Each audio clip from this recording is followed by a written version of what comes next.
Hi, this is Billy Campbell from Sci-Fi's Helix, and you are listening to GenreTainment. Hello, everyone. Welcome to another episode of GenreTainment over here on SciFiPulseRadio.com. We're your hosts, Marx and Julie, and GenreTainment is where we talk about what's happening in the world of film, TV, and web series.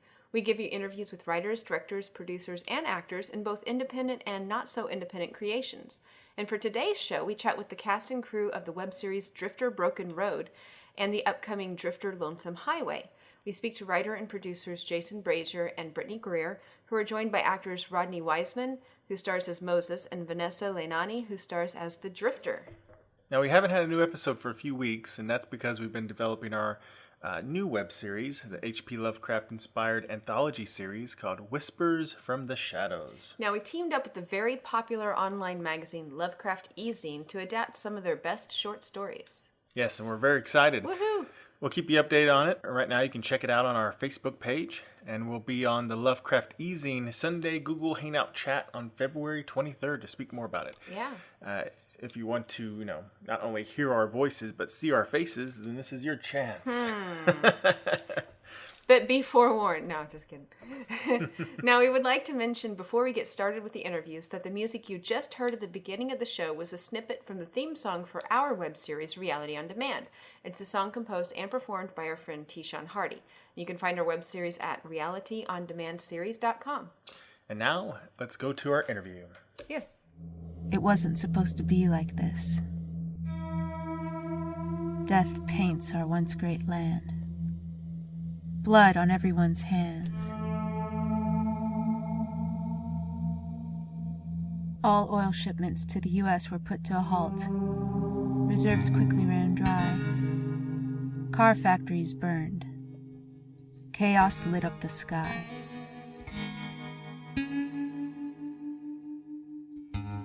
An uprising began. Sides were chosen. Allegiances made. They called it the Second Civil War. Now scavengers, we have to fight to stay in a land with no direction, no leaders, no government. This land once stood for peace. Now it's barely standing.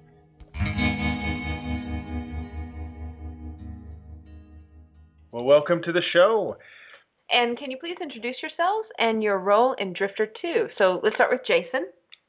I'm Jason Brasier. I am the director, co-writer, and one of the producers, and now one of the editors on Drifter Lonesome Highway. I'm Brittney. I am a co-writer, producer. I did makeup, and then I was also one of the characters. Oh, yeah, and I was too. Editing. All right. My name is Rodney Wiseman, rodneywiseman.com. I played as Moses, and it was a pleasure of working with everyone on the Drifter series. My name is Vanessa Leinani, and I play Drifter. Great. So, Now, Rodney, were you really a guy named Moses, or did they just call you that because you had them wandering around, felt like 40 years? Well, the self was a self-inspired role. Actually, this entire series was based on my biography, actually. I was basically looking for a buck, and they said they were hiring, so, I commended them. But it's actually a very good series. Actually, to be honest with you, I've never even spoke to Jason about this, but a lot of elements with Moses I can relate to in my life. As far as the wanderer, he's not just a wanderer because he's, not focused on anything, just a drifter, no cares, no worries. That's actually not Moses at all. He is, in some people's eyes, he could be a wanderer or a drifter, and rightfully so. But, however, he does have a cause for this. There has been elements of his past that has caused him to drift and wander and revenge. There's a time for mourning and there's a time for vengeance. which those elements are all within Moses, as well as has been in my life. But there's elements of the past that induce this, that he pushes from. But there's also something in the future that he's trying to get, to accomplish, to retrieve. Whether that is a reckoning from the past or, a visionary or an envision for the future. So something pushes him, but something also pulls him. As far as the character of Moses, he's... I was saying that kind of describes the character that Vanessa plays, too, the drifter. Absolutely. And Vanessa and Jason, as far as both of you go, we're more than welcome for your input, of course, but I can see distinct differences with Drifter and Moses, but remarkably so, I can see some remarkable resemblances, some similar elements, quite often. Yeah, well, and I think early on, the whole goal with that, with the creation of both characters, was to give somebody, to create somebody that was not in essence Drifter's was her equal on some standards, but was coming from something completely different than what she was, and trying to find that balance. Because in the first series, spoiler, I mean, people haven't watched it, but she could have killed you, but she didn't. It's like why did she do that? And I think there's some type of real underlying respect of some kind that is in there. There's just something about his character that she identifies with as well. But yeah, yes, I think they recognize that within each other too. Like, they keep getting thrown into these random situations, and it's just kind of like, well, the smart thing to do would just to get one of the other to get rid of one, like Moses to get rid of Drifter, or Drifter to get rid of Moses. But I feel like they can't, because I honestly feel like when we were writing them, it was like they recognized something within each other that almost could still be saved, that there's something there that they're just like, okay, like I can kind of see where they're coming from, because I'm also coming from the same spot. So I feel like it was like one of those, they push and pull each other, regardless if they like it or not, but I feel like they can't take each other out, just because it's like it would be taking out yourself, essentially. a part of yourself or something. Yeah, exactly. That's kind of what the goal was with his character, yes. It's kind of like they respect each other, even though they're kind of sort of opposing. They can't help but respect each other to a certain extent, Yeah, exactly. It's Rodney, kind of like too cool sacred ground. What's that? You're just too cool for school. That's why she can't go you. Oh, yeah? No, Vanessa, what do you think about the sort of the characters, what the character Moses brings out in your character? He's annoying. Now, is this Vanessa or my ex-wife? Because I can't tell. Oh, okay. No, this is Drifter, Vanessa. No, the character finds him absolutely annoying because he just gets under her skin all the time by everything that he says, every action that he takes, and she wants to kill him. But he's kind of like a little brother, Mm-hmm. Gotta keep him around. Well, before we get exactly. too much further in, for those listeners who haven't seen Drifter yet, they haven't seen season 1, can someone give kind of a description of what Drifter is about and where the character Drifter and Moses fit into it? I'll start, and Brittany can finish. Drifter is basically, it's set in a post-apocalyptic or dystopian America that takes place. Broken Road picks up 5 years after a second civil war has pretty much decimated the country. And we're following her in Broken Road. We kind of catch up halfway through her story, and through some flashbacks that we use creatively, it helps to help drive the story forward. We find out about her past and why she's on this path. And the first one, she meets Ed and Emily, who own a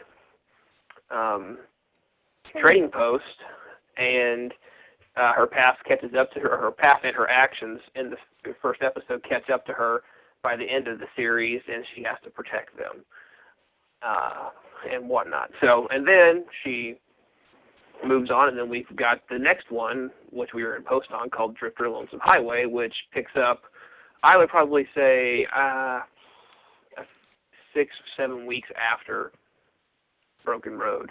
Okay. Take it away, Brittney. Yeah, with the second one, we were really thinking, you see what she experiences essentially after the war. In this one, you really get to see really cool things, like as far as like flashbacks go of like her past. So you get to see her immediately after some very bad things had happened to her in the first one. So you get to see some of her past actions. And this one, we really, she's really on the warpath still, going after Sands, and she keeps running into these people. And her, against her better judgment, decides to help a group of people. And with that, I mean, you get a lot of interesting stories with some new bad guys. We have an interesting story with Moses. You kind of see how he is a bigger part in the story world than people may have thought to begin with. And with Drifter, you kind of get to see not necessarily a different side to her, but you can kind of see why she doesn't want to be around people, why she's on this path of vengeance, even though she even openly admits that she doesn't think it's a very good idea. So we get to see more of her past and how it's actually propelling her decisions that she's making now. Okay. Yeah, it really shows where we really try to show the effects of the Second Civil War on not only her character mentally and physically, but everybody around her in this one. Tried to make it to show the effects of the war and what type, what this war has created and brought people to do. Mm-hmm. Great. And now, when will season 2? Is season 2 scheduled to be out? Right now, we haven't set it in concrete yet, but we are aiming for the 1st of May.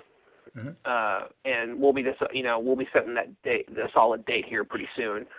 We're in the middle of editing right now, but I know that we're aiming for the 1st of May right now as the premiere of the new season, and it'll be 8 episodes long, and so we'll have an 8-week run of episodes. In the meantime, everybody can get caught up on season 1. Yeah, where can they find season 1? Season 1 you can find on drifterseries.com, and our new site redesign should launch in February as well when we launch the trailer. Okay, so let's get into the characters a little more. We already talked a little bit about Moses, but we'll visit him again here in just a moment. Rodney's character. Let's talk about Vanessa. Tell us a little bit about your character and how you prepare for that character. Well, my character goes a lot deeper this second time around in the psychological aspects of things. And she kills a lot more people. Sounds good so far. Yeah, it's hard to say because, there's a lot of stuff that I can't say at this time because it's crucial to the story and what's going to happen. So, yeah, preparing for her, I always try to do more physical work and to just dive into the lines. Now, if you were to introduce your character to somebody so that they understand who she is, what would you say? I would say that she's a girly girl at heart. The system of her being in the FBI at a previous time conditioned her to have skills that help her to think logically, strategically, survive. And because of the murder of her family, it's ultimately created a one-woman killing show. And she's just hell-bent on revenge for Sands. Yeah, that was actually that was really brutal. They did a flashback and they showed it happened to her family. That was gut-wrenching. Mm-hmm. It gets even more brutal in the second part. Yeah, that's nothing. That's child's play. Okay, I'm a wuss or you really amped it up. A little both. It was really intimidating, I think, working with Vanessa, because I didn't get to meet her in the first one because of work, so I was more behind the scenes, and I didn't get to meet her or Rodney. Rodney, again, like I said, was just too cool for school. He came walking up with his coffee cup and was just morning. I was like, holy crap. I was like, this guy's awesome. I was kind of shocked. It felt like he was this huge star. I was like, holy crap. I'm like, who is this guy? And then, like, the first time I met Vanessa was awesome. Like, she was so much fun. And then getting to work with her, like, because I had to act against her, and that was so intimidating because, I mean, she's been doing this for so long, and she's very talented. It's like I'm delivering lines like a child, and, like, she's doing this emotional thing, and she's crying, and everyone's like, oh, my God, Vanessa. And I'm like, everyone's going to hate me. I was like, nobody's going to like me because I'm just, like, screaming at you. But it was so much fun. Like, she's extremely supportive. Like, when I would tell her, like, oh, God, I'm nervous about this. Like, I mean, she'd just be like, oh, you just got to find your character, you know, and, you know, just, like, go for it. And, like, so, I mean, to me, like, I think, Vanessa, you're awesome. Like, I was very intimidated to say lines with you because I think you're so fantastic. And I really think you hit your stride in this one. Well, and to be fair, it was too. Awesome. Well, Brittney, I think the main thing that made you and I nervous is that we didn't get a chance to really read over our lines very much until it was time to film. Oh, yeah. And I remember we were sitting there like her lines and just bam, bam, bam, bam, bam, and I'm like, oh God, and like she was, super awesome. Like she didn't get like cranky that we were having trouble with our lines. She's like, no, you're fine. Like, and her stuff is very emotional. Like in the scenes with us, like we're just being sarcastic and mean, and she has to do very emotional things, and so she was like a trooper to like be able to stay in that mode for that long, and deal with us. So, I was appreciative of that, but yeah, I was intimidated to work with her because she's really good. Oh, great. Well, and Brittney and Jason, can you tell us anything about the characters you play in season 2? Sure. Oh, yeah. Well, basically for me, I play the same character that you see at the end of Broken Road. Mm-hmm. But that last scene in the end of Broken Road, when I have that scene of Vanessa, that's later on. All the flashbacks with our characters, and we're part of the Loudon Rangers. We are part of the group that saved her in Broken Road. So, like, all the flashbacks in Lonesome Highway with the Rangers take place after she was saved by the Rangers, and they take place between that scene and my scene at the end when Drifter's leaving the Rangers. So, and Brittney, I'll let you have fun with that. Oh, yeah. Brasier came to me and said that I believe his exact words were, you're going to get to play someone named Cassidy. We're going to be brother and sister, which, we act like siblings usually anyways, so it's not a stretch. He's like, so think of yourself as like a female version of John McClane. I was like, oh, my God. I was like, that just sounds like a great idea. But so I play Cassie, so I'm his sister in this story world, and we're not necessarily from a broken home, but it's kind of it was a fun thing to do because it's like Brasier was saying earlier, this one is not showing just Drifter's problems with this new world, but it's like everybody's, and you see that like everybody's kind of broken, and like everybody, like my character was in college and my character comes home and it's like we have nothing left, it's just he and I, so we join this group, and it's like we're just kind of like you're killing people, and so it's just showing how broken like these people actually are. But it was fun because my character's trying to get Drifter to stay with us, and obviously they're flashbacks, so obviously she does not stay with us, but you kind of get to see this group of people that are so open to killing people trying to keep her under control because she's very unstable at the time. So it was very fun. It was very fun to shoot. It was hot. It was really hot those days. But it was fun because I got to do some physical things, and like I said, Vanessa, even though I was intimidated, she was a blast to work with, and she really helped me out and made me feel comfortable with what I was having to do. Well, let's go back to Rodney's character a little bit. Is there anything you'd like to add about your character, Rodney? Any preparations you did for the character, or? Well, as far as preparation for the character, I kind of sort of, I have a different approach for each role that I play, but however, they're all symbolic. I try to, more than just reading the script and the description of the character, once I get the description of the character and the scene, I try to introduce the scene, whether it be scenes from the script or just going with my imagination. I try to vivid what brought this character up to this point. Now, as far as where the character is going to go from this point, that all depends on the script. And likewise, But there's certain elements in life that I can personally relate to that might help me out with the role. And maybe other stories in life, whether it be the media as far as films go, whether it be other persons in my life, or whether it just be, stories that I've heard. This character, there's actually 2 or 3 things that help me. There's several things that help me out with this character. Mm-hmm. Moses, he's actually not a bad guy, just like Vanessa's role. He's and just by the misunderstood. He's just misunderstood. Yes. Well, and we kept telling Rodney too is that we kept telling Rodney too is he's just like a man of circumstance. I mean, he's not a bad guy. It's just this is kind of the thing. These are the things you would have to do in this world. I mean, you would have to do these things to survive. Well, pretty much all the characters that they wrote in have that gray area element where they could either go one way or another at any given time. Yeah. Well. Oh yeah, and I think those are the best characters too, or characters that are more gray than black or white. True to life. They're too, way really. more fun. Absolutely. And like I was going to say before, one thing, kudos, my hat's off to Vanessa, because not only, I was listening to all of you talk about how it was a pleasure to work with her, it was an intense role that she had and such as that, but she was still respectful to other characters if they needed to take a break or what have you.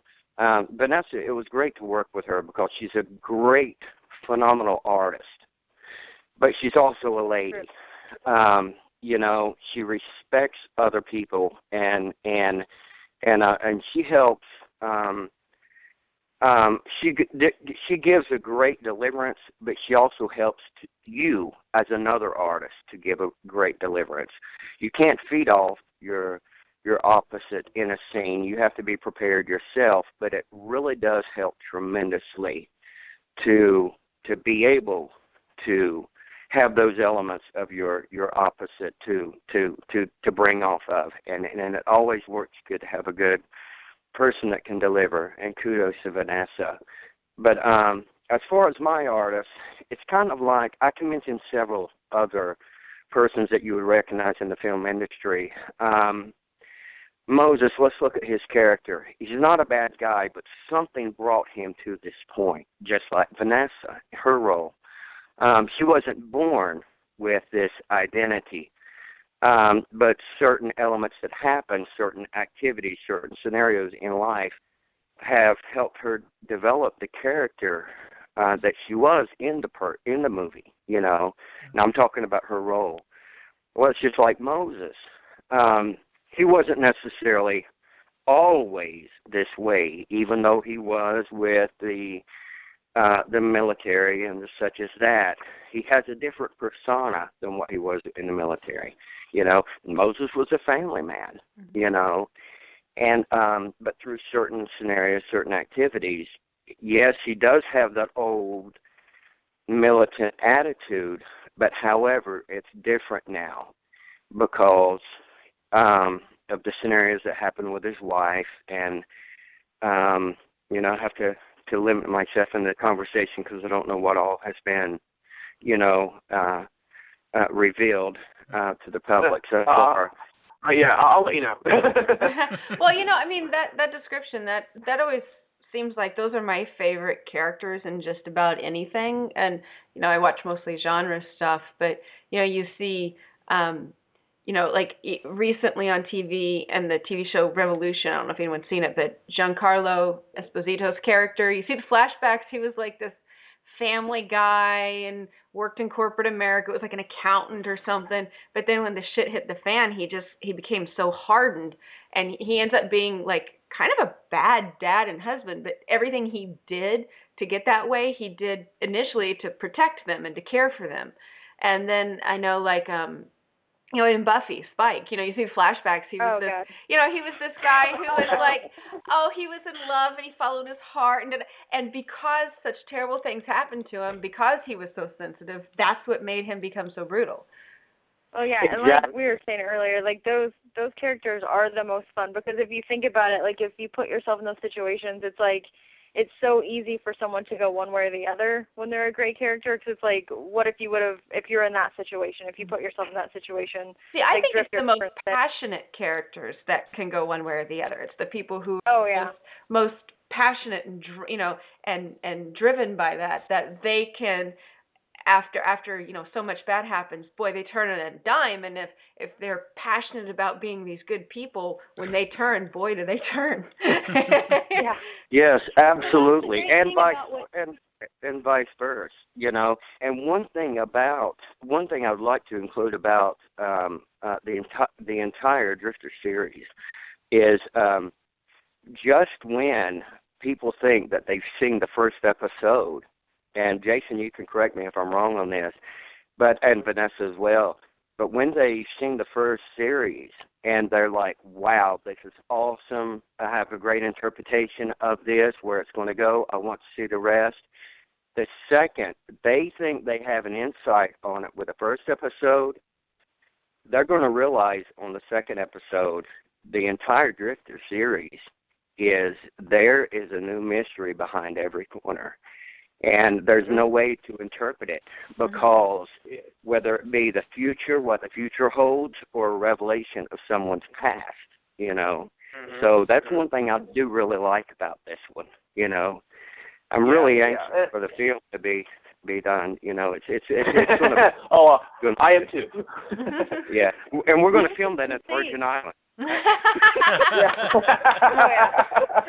you all are having great weather right now. Yeah.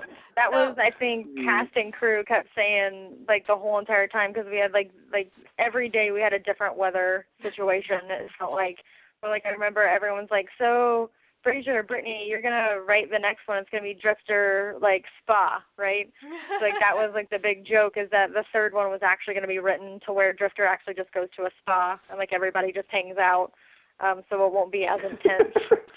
That sounds a lot better. So you had some weather challenges, is what you're saying, that could occur in the middle of the country. So you had some weather issues. Can you tell us about that, and then any other challenges that you had that popped up in season 2? We live in the twilight zone of weather, as I call it in Missouri. I like that. Because one day, like right now, it's like snowing, it's a blizzard outside, and then 2 days from now, it's going to be sunny and probably 60. You never know. Yeah, our first 2 weekends, it was in the high 90s with like humidity of like 102, I think, 103. And everybody was in jeans, and Vanessa was double layered. Me and Brasier were double layered.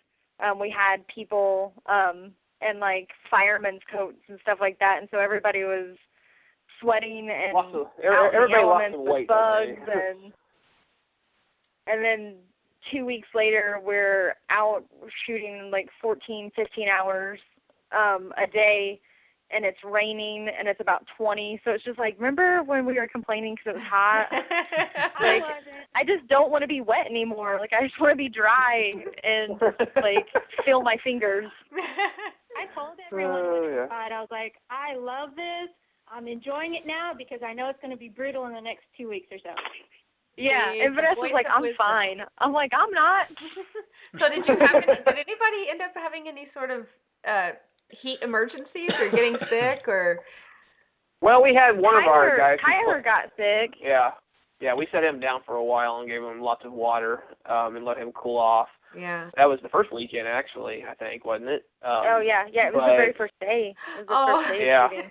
Well, there wasn't really sickness, but one of our actresses had an incident on set, which then caused a sickness to occur. Shingles. Yeah. She whipped herself in the face. And she had said that it wasn't the whip didn't cause it, but I don't know how, like, there had to be a catalyst in it because that's where the infection started. So one of our kids.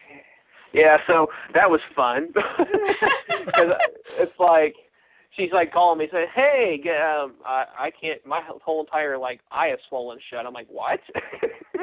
So here I am thinking, oh crap, I gotta get creative. I'm only gonna be able to see the left side of her face because we gotta keep moving forward, trying to figure out how I'm gonna do this, and I had it all figured out. But since she finally went to the doctor and got some antibiotics, and it was actually cleared up by the time we filmed, which was great. Did my hand make the cut as her stunt double hand? Yes, it did actually. yeah, it did. It looks good. Can't tell. And I was for sure you could tell. You can't. You can't. No, you can't.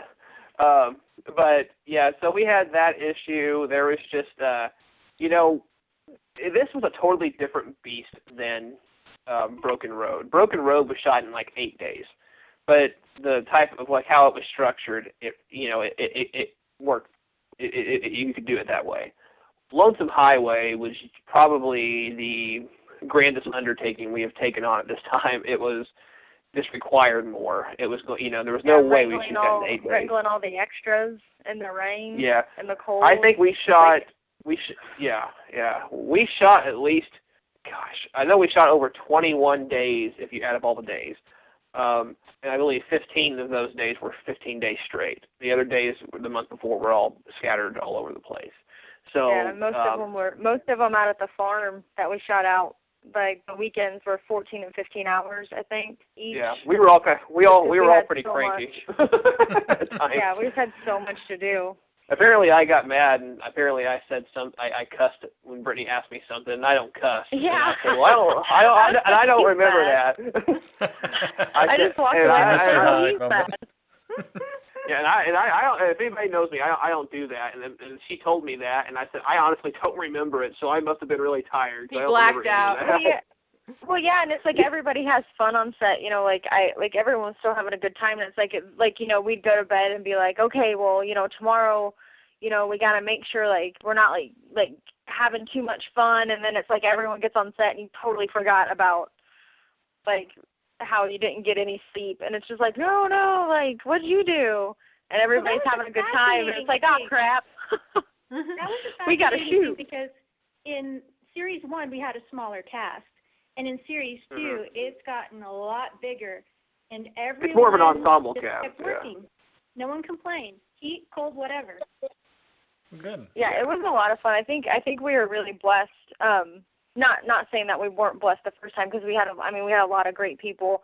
But I mean, I loved everybody we had on set. Like it was so much fun. We've met so many people that are just so talented. And like I said, I was starstruck by Rodney the first time I met him, and all he did was say good morning with a cup of coffee in his hands.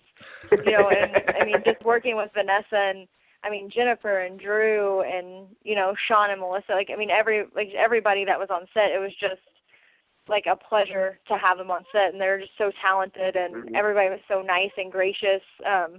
Just like what like Vanessa was saying with the weather, and just like if we were running behind, everybody was just like, oh no, it's fine, like we'll go in and eat. And so everybody was just so talented and wonderful. It was just such a good experience. Yeah, and like I'm a strong believer in if you can't have fun in what you're doing, it's not worth doing. It means a lot to me whenever I have actors still coming up to me saying that that was one of the funnest sets they've ever been on, was working on Lonesome Highway, and I'm like, well, I'm glad it was for you, because it was one of the most stressful for me, but I didn't feel my stress. Oh yeah, so stressful. That's being in charge. But when you get when you get to look back at it though, like the stuff I was talking tonight about that this morning, that there's some stuff that was so stressful. But it's like looking back at it now, it's just like, man, like I miss hanging out with everybody, and you know what I mean, and like setting up for shots and stuff like that. Because like regardless of like the stress with the weather and the time frame, and like having to shoot a lot and people being sick, and like just the things that happen in life, because everybody on set was we all had other jobs, So everybody was going to other jobs and then coming back, and so everybody was just getting drained. But like looking back at it now, it's just like, man, but it was so much fun, and you get to form like bonds with people that you wouldn't normally get to have. Yeah. Oh yeah, and there's tons of stories. Every time we get together, we always talk about something funny that happened on set.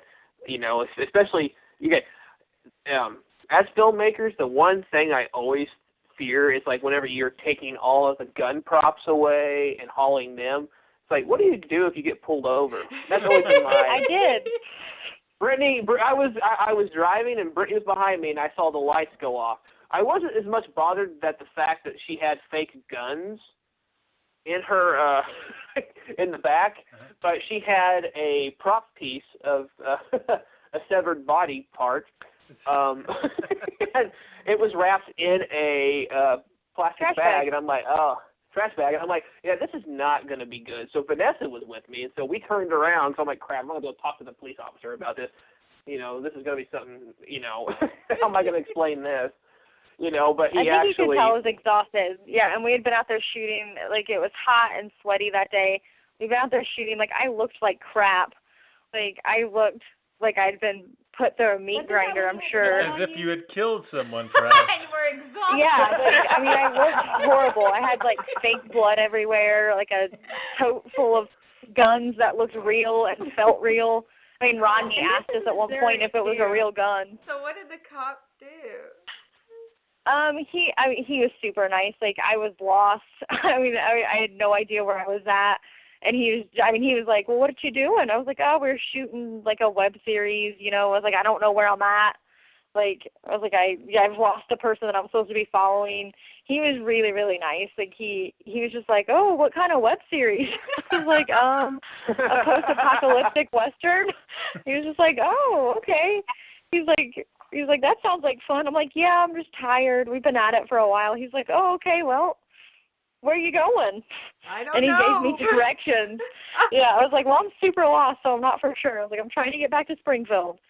So I got lucky. He was super nice. But, yeah, I was just like, are you kidding me? I was like, what's a great way to end the day? I was like, I just want to go to sleep. Well, I was like, now I'm getting pulled over. If it makes you feel better. Oh, go ahead. I was going to say, that reminds me, we had an incident where the toilet went out. Oh, God. Yeah. I forgot about that.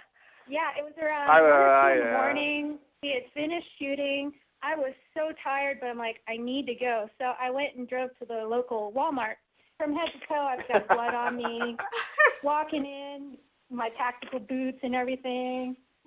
I go up to get some stuff that I needed, go to check out. There are 2 cops standing there, and they turn and they look at me, and they do the double take. I was like, oh, God, please don't talk to me. Please don't talk to me. I'm so tired. Please don't talk to me. And they didn't. And I was thinking to myself, what is wrong when you've got somebody covered in blood and you don't talk to them and you're a police officer? They were at the end of their shift too. They didn't care. It made me feel pretty good though in my makeup capabilities because Vanessa told me she went to the gas station and some guy was like, "Are you all right?" I was like, yes. I was like, so it looks believable if he asks you if you're okay, right? Yeah. Like, so I shouldn't worry. Oh, man. Like, we had people wanting to be extras, too. Uh-huh. Like, one woman at the store, she saw me, she said, are you in an accident? Do you need help? Like, no. Yeah. This girl did my makeup. Shooting a series is a great conversation starter. And there's a lady at the gas station that, like, Vanessa was giving business cards out to. She was like, I want to be an extra. Is it a horror film? Why are you covered in blood? Oh, yeah, that was I totally forgot about that. I forgot about the bathroom going out. That was awful. Yeah. It was just like, didn't want to drink anything. Like, I was so dehydrated. I was like, I need water, but I have nowhere to go pee. I was like, I don't know what to do. You're trying to be conservative at that point. Oh, I mean, how many people? We have about 60 people with the extras and main cast. Yeah, you just find a bush somewhere is what you do at that point. Yeah. Yeah, that's like all the guys are doing. They're like, I'm gonna go behind the barn. I'll see you later. Lucky for you, I can't just go behind the barn. There's like 30 people walking around. Oh yeah, if there's no privacy, it's a lot harder for us to do. Yeah, and you don't know like where we're at. It was kind of creepy. It was like super quiet and dark. I didn't want to be out there. It worked well for the series, though. Yes. Yeah. Your bladder suffered for a good cause. Yeah. Yeah. Oh man, that was. Yeah, and we got lucky with that too with Jason. I mean, like he found us so many great locations, and like his parents let us stay at their house. And, like we had a refugee camp built. It was just amazing. Yeah. Cat Preston Tressler. is like MacGyver. Yes, he is. Yeah, He's he MacGyver. is. He is like MacGyver. He builds like all of our bonfires. He's like, oh, I can build a bonfire. Bonfire. You know, yeah. He would just do anything. Oh, this gun's jammed. He would sit there and just like do something to it super fast and it would work. I'm like, all right. Yeah, he's like, I fixed it. Yeah, and then we're like, well, we need to hang somebody off of something. Oh, I got it. Build something. I'm just like, you're amazing. What's the name of the MacGyver? Who's the name of your MacGyver? Oh, Jason Brasier. Oh. Yes. He plays the stranger in Lonesome Highway. Okay. Yeah. He was just a jack of all trades. I mean, he was awesome. Yeah, he was great to work with. You know, I will say this, that when Rodney makes his appearance again as Moses, I love how he kind of gets reintroduced back into the series. It was a lot of fun shooting that scene. Because a lot of people came away from Broken Road with people saying that, you know, they loved Drifter and they loved this, but they really enjoyed Moses' character because there was so much mystery behind him. You didn't know, you know, who he was, and and so his reintroduction into Lonesome Highway is a lot of fun. And we got to shoot not a saloon scene. I keep saying saloon because it's not really a Western. It's a modern, you know, anyway. I won't get technical, but you know, we shot a bar scene, and it's just a great reintroduction, and also a great way to show how people act in this world and to do some, you know, world building as well. And they changed the world this time too a little bit in the way it's viewed, because it's not like the first one where it was kind of a Western feel to it, but Jason is totally taking it another direction. Yeah, we early on, you know, like Broken Road was definitely like an old school approach, like a Western. Lonesome Highway is going to be, we approached it like a war movie with Western motifs, like, because that's the world of Drifter. It's going to have those Western motifs because that's the world that it's been created in.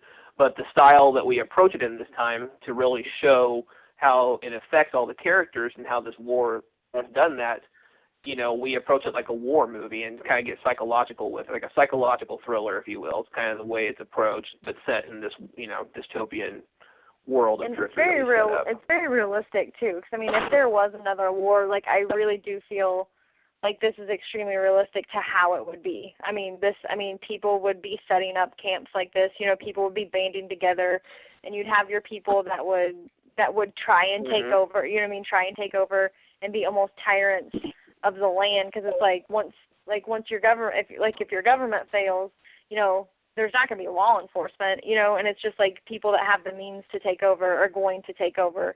And I feel like it's very realistic. I mean, this is what would happen in my eyes. I think what would happen if this was a real world. Yeah. Like, so it feels very realistic and our bad guys in this one are really kind of represent what this war has created. You know, there's people who are surviving, and we see that, but we also see the opposite side of that with this war has created some people, or actually these people have taken advantage of the war, and it's just become their playground.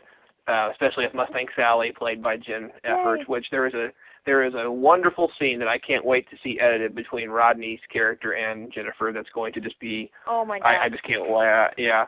Rodney, that was so much fun to shoot too. Like that day was great. Yeah, Rodney, you're awesome. We won't give it away because it's just going to be such a fun and wonderful scene. But I was so impressed with Rodney in that scene, like how he, like, I don't know, like how he handled himself in that scene. I was really impressed. Yeah, like he did a really good job. It comes off well. You know, and Rodney, I never told you this. I was actually really worried about that scene, so that's why I kept on telling you whenever we would talk about it. I'm like, well, this is how this scene's going to be shot. You know, I'm just telling you because it seems there's more than what's happening. This is how I'm going to shoot it. And most of Rodney our conversations about that were about Rodney in that scene. Like, you know what I mean? Every time we would do script rewrites with that scene, we kept that in mind. Like, I remember you telling me that, like, okay, like, well, yeah, like we don't go too overboard. Yeah, we want everybody to be comfortable. Like, so I mean, there's a lot of stuff that Yeah, that we made sure people knew it was going to be shot in the right way, not in like an uncomfortable way. Uh-huh. And Jennifer, I think, Rodney, correct me if I'm wrong, but I think that, whenever you both got on set, I laughed. It was funny, but she broke the ice by saying, "Hi, my name's Jennifer." And she's being all goofy and stuff, and she goes, "This is how I really am, but when it's time to act, I am going to be all up in your business." That was the first introduction to Rodney, and and it was to say, "Yeah, that's how you do." And they just had they were laughing. I mean, it was just a really funny scene, but it was funny when we were filming it. When you see the scene, it's going to be it's not. Yeah, it probably won't be too funny if you watch it. Funny. But. Yeah, but Rodney and Jen did a great job, and Drew Dively, oh my gosh, he does an amazing job as his character of Moon. He is our evil mastermind in this one. He's great as well. I mean, then we also got some other great people in this. Like I love everybody we have. I've not gotten that impression. It's an Drifter Lonesome Highway is pretty much an ensemble cast. I think it's kind of the way it became, more than the first one. And it's because on one hand you've got George Cron, who's done tons of stuff over the years, acting in films and theater. Working with him was great. Then we also got to get a couple people from another movie I worked on, Rachel Edlow and Dalton Briggs. Oh God, she was great. Yeah, she's great too. Yes, Rachel and Bruce. Oh, she's awesome. Bruce came in. Came in and did a scene with Rachel, and it was just. I mean, we got him last minute too, and he was fabulous in what he did as well. Yeah, and then of course you've got there's so many people. Melissa and Sean. Dan Skinner, he was great. He came out one day, like I don't know, like 8 hours, 9 hours before he was supposed to, and brought everybody Gatorade. Like he just brought like a thing of Gatorade because it's hot. Like he was just, I don't know. He came on set and was awesome. Yeah. And Mike Strain, he did some awesome makeup effects for us and pyro. He did a lot of pyro. Yeah, we got pyro in this one. He almost killed me. That was you know what, Vanessa? I will have to tell you that I saw a clip that Jonathan used that I hadn't seen of the explosion, and I hear you scream. Wow. I didn't know that. Okay, we got to know before about this. Okay. Near death. Yeah, you really should not. Well, we don't want to give away the scene, but we did an explosion, and the device sunk into the ground and shot at the set and blew up the top part of the set, and wood flew about 8 feet above everybody's head, but there was a piece that actually got stuck in Vanessa's hair, and she was like 25 feet away.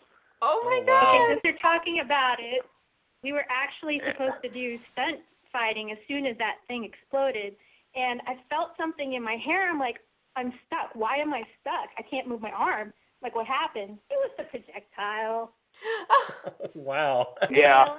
Yeah. And what was great is nobody thought it was going to be that loud. Like nobody on set. We had tons of extras. We had a lot of main cast members there. We had a bigger crew that night. Like everyone's standing around ready for this explosion, and nobody thought it was going to be that loud. And you can see everybody's real reactions. Like all the extras actually jump. Like I think Dan's running around as an extra. He slips and falls. Like everybody actually freaked out. Everyone's like, "Oh my God!" Like everybody was screaming for real. It was fabulous. Well, I think it looks great. And the thing is, after the explosion happened in the scene, we're all done. I'm going around going, "Is everybody okay?" Nobody's crying. Everybody's like, "What?" Okay, let's watch it. Let's watch it on playback, and then we watched it on playback, and we got it. I said, "Okay, we're not doing that again." Everybody was flipping out. Can you imagine the looks on their faces if you said, "Okay, reset, take 2." Yeah. One more time. One more for safety. Let's make it bigger. Make the explosion bigger. Yeah. And Jason Preston's face, because he's supposed to draw a gun, and he doesn't for the longest time. It just scared everybody. And he's like, oh god, yeah, a gun. And then he starts shooting to walk off. But it's just everybody was so dumbfounded because nobody thought it was gonna be that loud. Nobody died. Yeah. Oh. That you know of. Yeah, it was great. But it was great. Mike Strain, if you don't know him, he did effects on Stage Fright as well for us, but he also has done, his IMDb is long. He's done, the most recent film he worked on was You're Next, that big horror film that came out in October. It was in theaters. It was a horror film. If you haven't seen it, it is such a well-made film. It is so fantastic. I love horror films, and it blew my mind. But yeah, he just recently worked on that. Yeah. So we got to use some of the props from it, which was highlight of my life. It was awesome. There's a picture of Brittney laying down with the dead bodies from that movie. Yeah. Yeah, we the bodies. We got some props using that movie. Yeah, so the police will be visiting her again. This whole explosion conversation makes me question the earlier being stopped by police with a fake severed body. It was so loud in the back of my mind, I wondered if they were going to show up, to be honest with you. And I did hear sirens, because when I'm watching the playback, I hear sirens in the distance, and I'm going, I don't know if they were just driving around trying to figure out where it was from or what happened there. Reported an exploded meth lab or something, That's what I was afraid of. Yeah, but it was a lot of, but you know what? It was a lot of fun. It looks great on camera.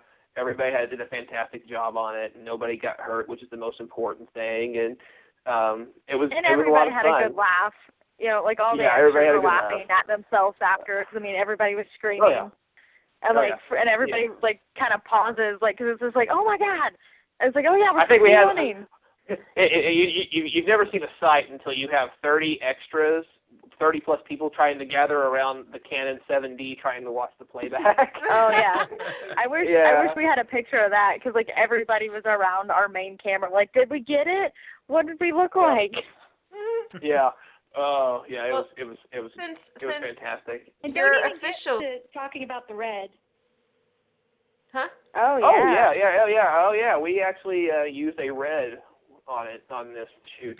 We did some slow motion shots for an episode, and all that. And Danny Rogers helped us out with that. It was his camera, and anybody who needs to rent a good camera from Danny Rogers, look him up on Facebook. He's fantastic. He also directed the movie Surrender, which I worked on as a key production assistant, and I also did second assistant camera, and Rodney was actually in Surrender, which Rodney did a fantastic job in that as well, and so was George, who plays the chief in Lonesome Highway, and so we got, I keep telling people, and I was just talking to Rodney about this earlier this morning, that this area locally is just got so much talent that, that's why I keep mining these local fields, if you will, try to just, to get these people on screen or doing something, because, this area is so rich with talent that nobody else is really trying to take advantage of it. And and Rodney, is Surrender available yet? No, it's supposed to be available very soon. That's the only thing I can really. I know it's had great reviews. I heard a few months ago that they did have a contract with a distributor, but something fell through. And then they were looking for a distributor, and then last I heard, they've actually got 2 or 3 people that's competing against one another to get distribution on that. Well, so it's pretty good so far. It will get distribution. It's a fantastic film. It's a faith-based film, but it's unlike any other faith-based film out there, I feel, and that's what I liked about the project. And I was like, okay, if people are going to make faith-based films, this is how they need to be made. They need to be raw and they need to be realistic, and that's exactly what Surrender is. And Sarah Kessinger and everybody did a fantastic job on that. I had a blast working on it and met some wonderful people that we brought over to work on Lonesome Highway. And we have someone doing the poster from Surrender too, don't we? We're going to see if he can do the poster. Yes. Yeah, we're going to be talking. I actually have a meeting with him Wednesday if we can ever get out of the house with the snow. God. Yeah. So, but yeah, so we've got there's a lot of talented people in this area, and we were very blessed to have like all of them. Yeah, I mean, and there's even more out there, I know. Okay, so the official story is that no one died in the making of this. No, nobody died. Are there any plans for season 3? Yes, but right now I will say that I started outlining the 3rd season, but that's so far down the line for me right now because I gotta get through season 2. I want to get season 2 really in front of a lot of people. Mm-hmm. And I want to get it out to more people so they'll go back and watch the first series as well. There's talks too that we might even be doing a little something that takes place in between Lonesome Highway and the next series that's going to deal with Moses' character possibly. So stay tuned for that. So there's stuff happening, but right now we've got to get season 2 done and get it out there and in front of people and get that ball rolling before we try to start, thinking about the next one. So, but yes, there are plans for that. It's just, we've really got to get season 2 out there. And so will the Moses spinoff be in a tropical island? Mm-hmm. Yeah. I'm sure. On a beach drinking pina coladas. Yeah. Yeah, we all joke about that, but this joke has been going on for I don't know how long now, and I'm going to continue hearing it through the rest of the series. I know Rodney will probably. Shooting. Yeah. Oh gosh. Yeah. I think we need to let GenreTainment put in their bid for what Drifter's name is because Jason has never told me what my character's name really is, and he's waiting until the last one to tell me. He doesn't even think he's going to tell you. I hate to break it to you. We've discussed this. He's even mentioned not telling you. So don't get too excited just in case he decides to keep you in suspense forever. Here's the thing. If people think it's going to be some spectacular name, it's just a simple name. But the fact of the matter is that it plays into something, a nice little twist in the 3rd one. So it does play into something quite nice.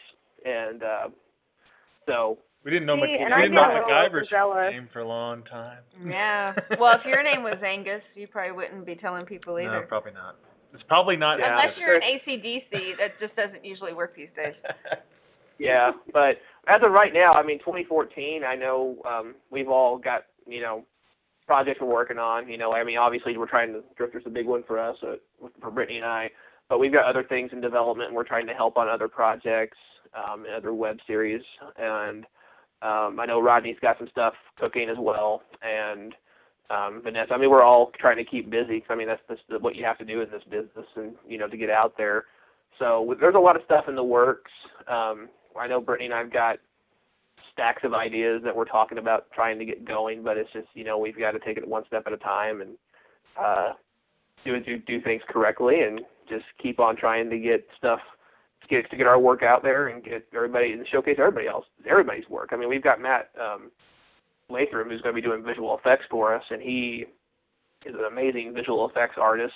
He is very talented, and just like I told all the actors and crew, I said, I want to get this out there because I want to showcase everybody's work. It's not just about me and Brittney. It's about everybody else who's involved. It's to showcase everybody's work because I'm very pleased, but with this, it really means a lot to me. But when we went to L.A., Hannah Duncan, who played Emily in Broken Road, she told me about, I'm man enough to say it, it brought a tear to my eye. She was telling me that when she went out to L.A., she didn't really have anything on for a reel except, Broken Road. She just did a lot more theater than anything. And based just on her performance alone in Broken Road, she got an agent in L.A., and actually she's working as a regular on the show Men at Work. I believe that's the right one, on TBS. Yeah, it is. And, cool. Yeah, and so, that meant a lot to me that, her agent even told her to tell me that they love the series. Okay. So, so that tells me that we're on the right track with things because we're not, we're showcasing everybody's work, and it's paying, and it's working for some people, and it's getting us more, people gigs, and That's what it's all about. That's what we were talking about yesterday, you and I, when we were looking at the edit you're doing of episode 2, because it's a war flashback, and we're like, there's a shot where there's a lot of open field, and Brasier's like, yeah, and she's gonna tell Latham, for instance, like, just free reign, do what you want, and we were discussing, like, to tell Matt, like, make yourself look good, like, do what you have to do to make yourself look good, because this is for you.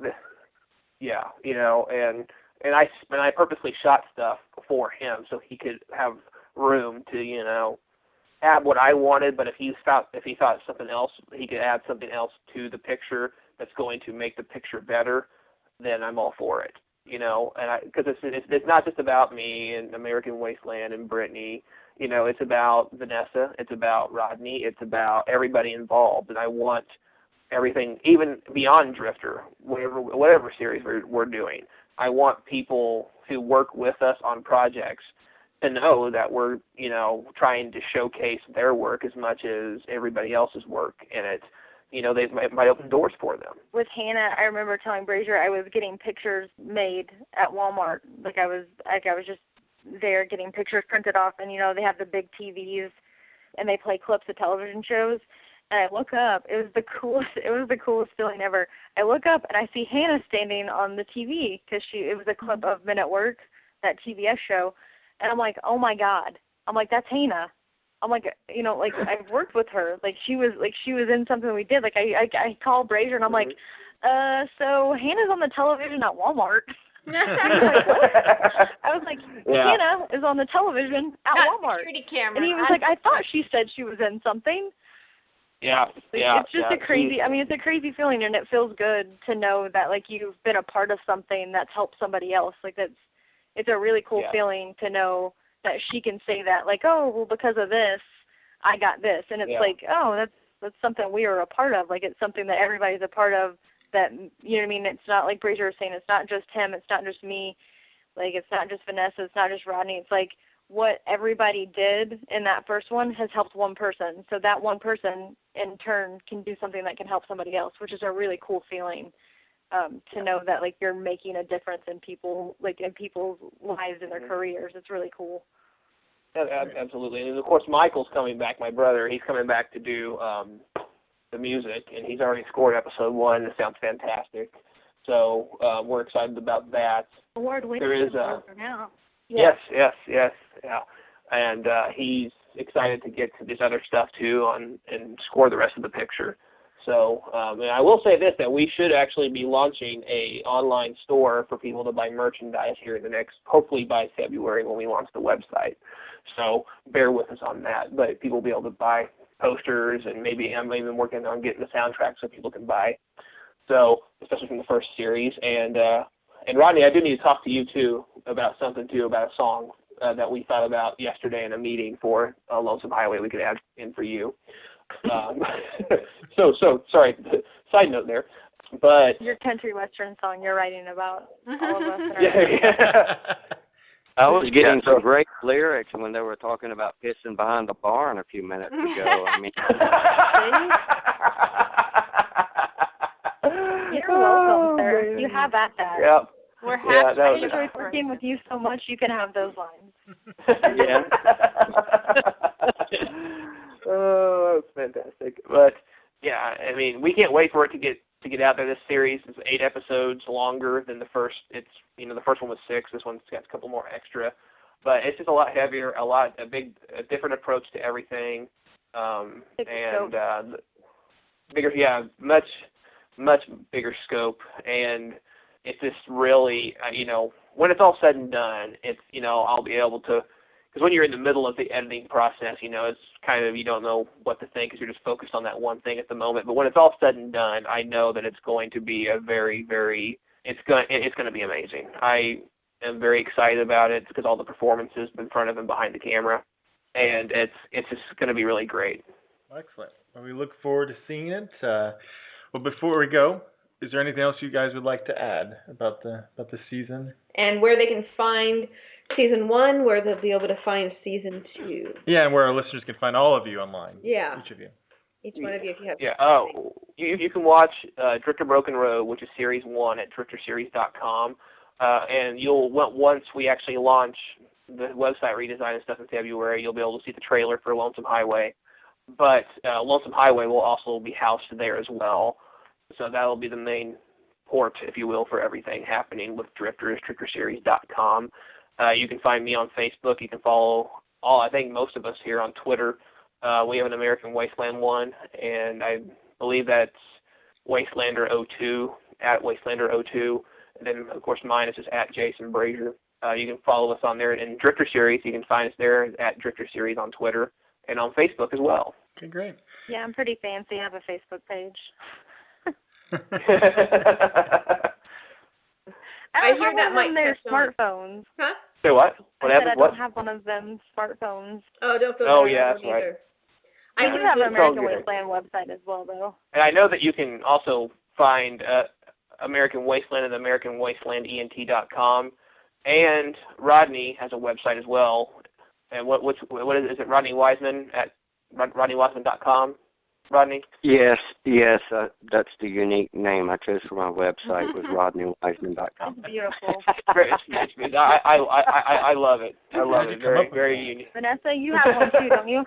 Yeah, it's Vanessa Leinani, VANESSALEINANI.com. And that'll take you to everywhere. I always use my first and last name together. There you go. Nice. Again, beautiful. Yes, Awesome. Yeah, Stage Fright. Yeah, our award-winning horror web miniseries. You can watch it at AmericanWastelandENT.com/Stage Fright. Or if you just go to the American Wasteland site, just click on the poster and it'll take you right to it. All right. Well, thank you, all of you, for being on the show. And clearing your busy schedules, because this is a joke, because they're all snowed in. They're all for the listeners right now, they are all snowed in and have nothing else to do but talk to us. Yeah. Well, I tell you what, Brittany, Jason, and Vanessa, it's all good to hear from you. And Marx, it was nice talking to you too. It's been a pleasure talking to you, Marx, and kind of reunited. You know, Jason, even looking back, you know, it's amazing we even got the whole thing, and you too, Brittany and Vanessa, because the scenes were so intense, but between scenes, it was just so down home. It was the most difficult thing about rapping is you feel like you're leaving your family, you know, because you become so close, you know, and this phone call, it's kind of like a family reunion, you know. It's been really great. But anyway, oh gosh, this is awesome. I miss all of you. Thank you guys so much. Well, thank All you right. guys so Well, much guys, for having us. It's yes. been a joy. Thank you. No problem. Thank you. you. Yeah, Likewise.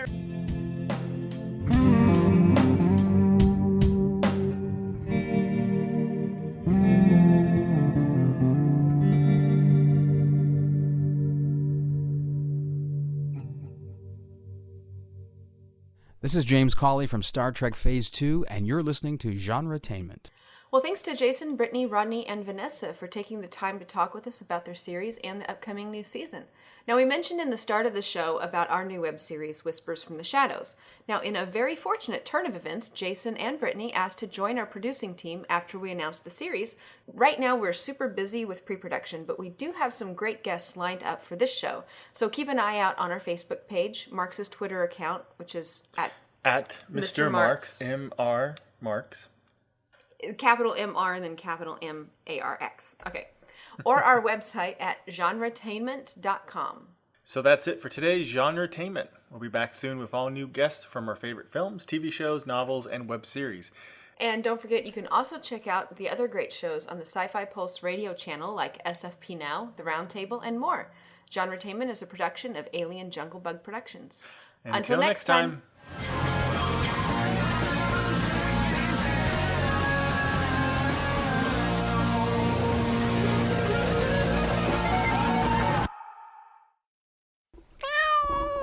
Bad monkey.